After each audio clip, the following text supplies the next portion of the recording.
Phoenix Splash TV.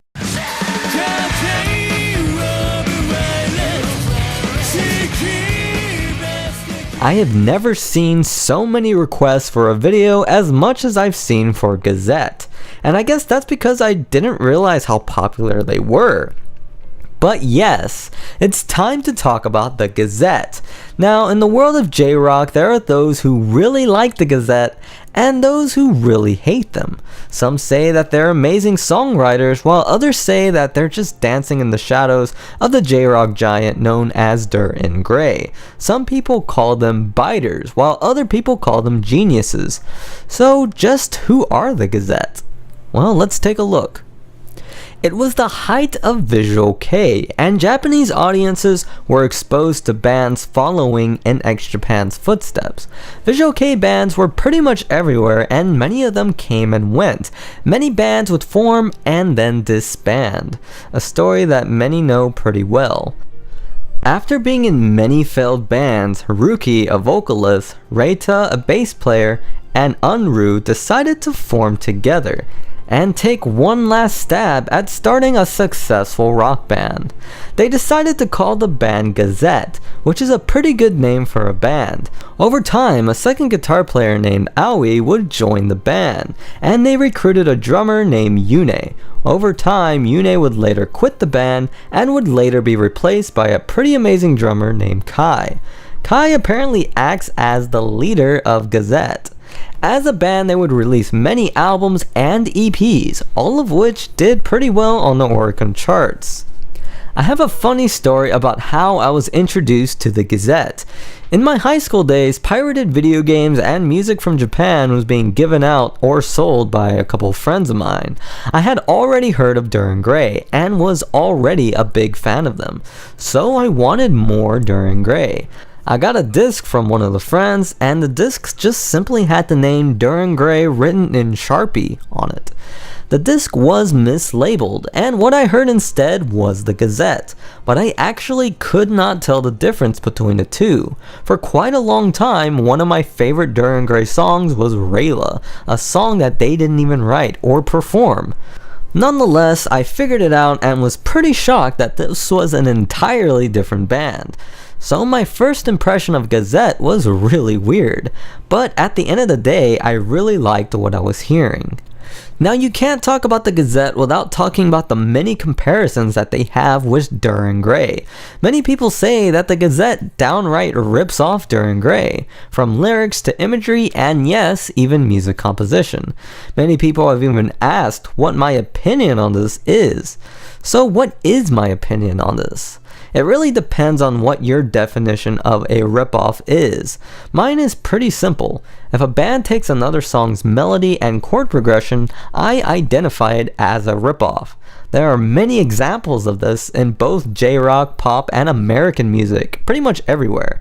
Sometimes when I hear a song on the radio doing this, I can kind of hear the fake confidence in the vocals, as if they know that they're doing this. Many bands are accused of this, from Led Zeppelin to Ghost in the Shell composer Yoko Kanno, and for many of the examples, I agree that those songs are ripoffs. And yeah, it's true that there exist some coincidences of songs that sound slightly similar, but then there are those that, from a composer's standpoint, are just too complex to line up that perfectly. But this begs the question, is the GazettE guilty of doing this?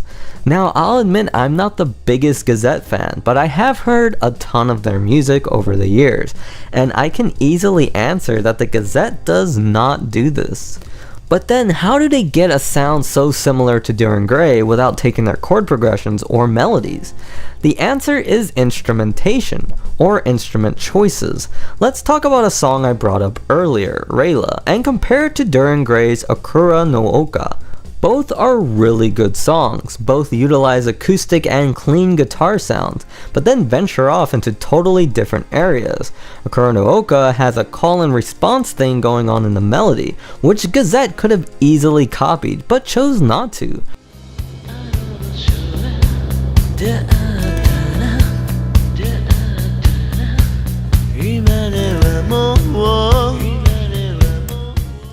Rayla opts for a faster melody and use of piano. One could argue that Duran Gray kind of created a genre with Akuro no Oka, and that GazettE wrote a song using elements of that genre, much like how blues and jazz songs are written.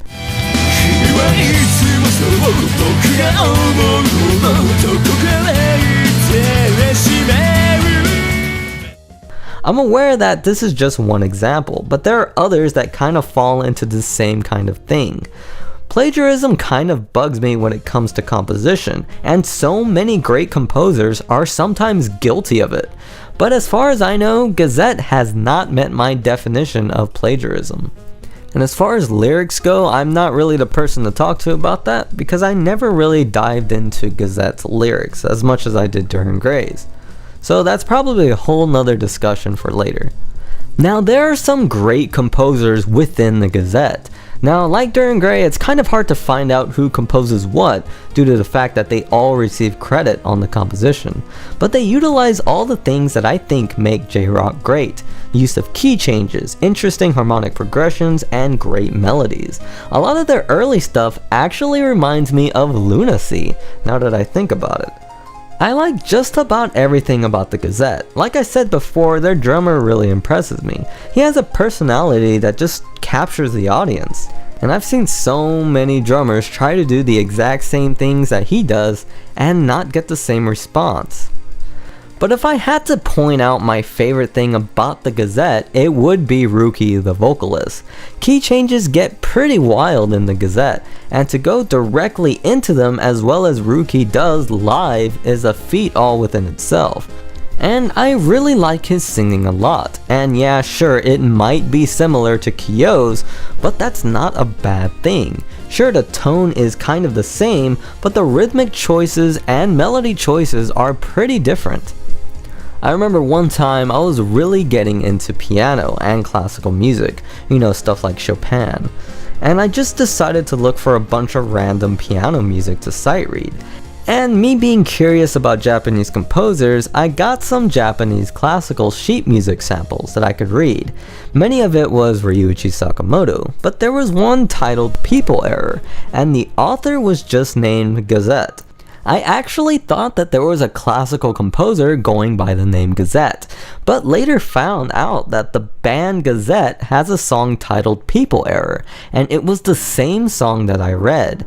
So yes, the first time I heard People Error was from my own two hands, which is an awesome way to first experience a song, especially one with that much somber.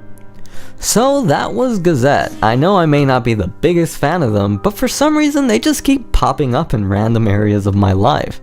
I recently started listening to their newer stuff and was pretty impressed. I'm always impressed in what GazettE has to offer. So if you're one of those people who just hate them for being a ripoff and haven't heard any of their songs, then you should really give them a chance. But what is your opinion on the GazettE? Do you think that they're too much like Duran Gray, or are you like me and see the similarities but don't classify it as plagiarism? Leave your perspective in the comments below. I'd like to thank everyone who recommended that I do a video of GazettE. Much like Gak, there were a lot of people who recommended this video, so a big thank you for all of that. And anyways guys, from the bottom of my heart, thank you for watching. This is Josh the Music Man, signing off.